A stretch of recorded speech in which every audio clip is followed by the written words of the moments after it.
Lan. Binabyo na tayo.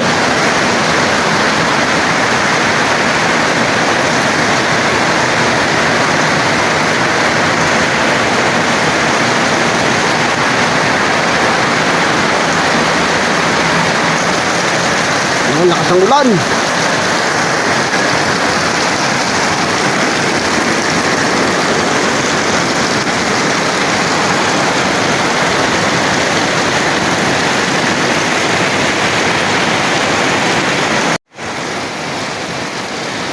Yan na, dumali na ho ating dumalo ng ating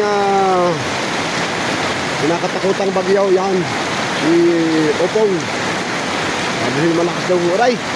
Pero dito sa Batangas, signal number 1 pala ang ho.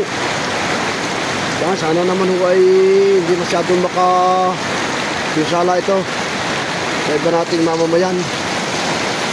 At sana naman ho huwag naman silang bahain. At buti pa nga ho tayo at maganda tayo dito sa kinatatayan ko ito.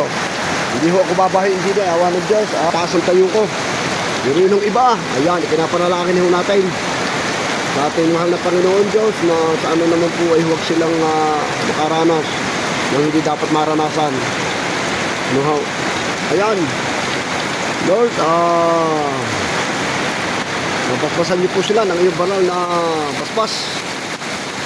At loobin niyo po sila ng inyong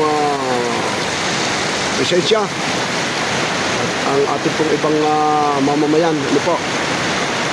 Maraming po salamat dito sa malalalim na lugar. Mababaw nga na lugar na binabaha ay inyo pong protektahan sila. Yan, nag-bless po sa lahat. Maraming po salamat sa inyong suporta, sa inyong panunod sa ating page. Maraming po salamat.